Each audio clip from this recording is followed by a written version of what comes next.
साथ सुनने की भी बुरी होती है। मान जाओ सुनीति सुनीति कहने लगी नहीं महाराज आप दूसरा विवाह करो। सारी रात्रि ऐसे ही बीत गई रोने रोने में। महाराज उत्तान पाद ने क्या किया,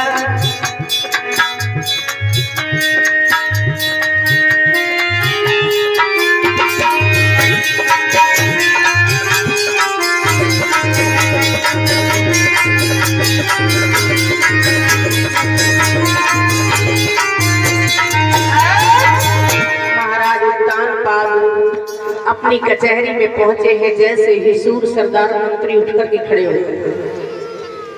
महाराज उत्तान पाद अयोध्या नरेश कहने लगे हैं तुमने हमारा इतना बड़ा सम्मान क्यों किया है? अरे मैं एक निर्वंशी राजा हूँ और निर्वंशी का मुख देखने में भी पाप लगता है। मंत्री ने पास में बिठा लिया। महाराज आप राजा हैं और राजाओं को एक विवाह नहीं 100 विवाह तक करने का अधिकार होता है। अगर आपकी बड़ी रानी के कोई पुत्र नहीं हुआ तो आप दूसरा विवाह करो। बोलिए गोविंद भगवान की जय।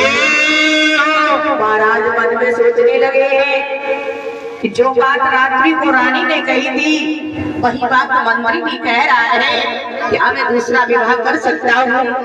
मंत्री के हाथ से उसी समय भेज दिया जाओ मेरे योगी कोई लड़की ढूंढ करके आओ। मंत्री देश विदेशों में चला जा रहा है। धीरे धीरे सूरज देश में पहुंचा। सूरज देश के राजा है। सूरज कहने लगा है मंत्री हमारे अयोध्या का देश महाराज अपना विवाह करना चाहते हैं।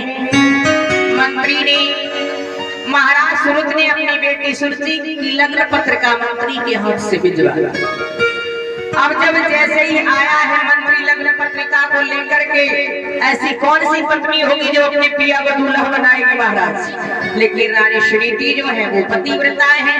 महाराज उत्तान पाद को अपने हाथों से दूल्हा बनाया है और आज अयोध्या नरेश उत्तान पाद जब सूरज देश में पहुंचे महाराज सूरज ने शुभ लग्न मुहूर्त आते ही बिटिया के हाथों को पीला किया, रथ मड़ियों का दान दिया। विदाई का समय आया है। बड़े सम्मान के साथ आदर पालकी में बिठा करके विदा कर दिया है। जैसे ही विदाई करके अयोध्या में वापस लौटे अयोध्या के नर नारी बड़े खुश हैं कि हमारे महाराज विवाह करके आए।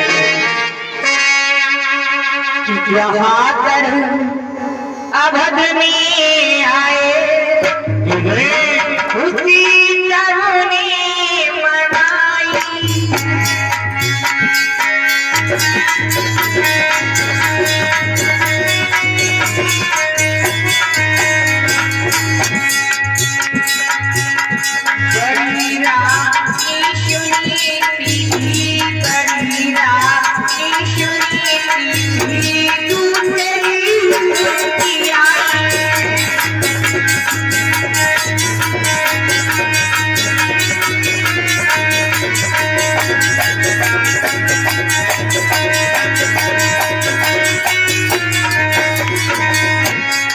पता चला है भैया सुनीति को हमारे पिता अपनी शादी को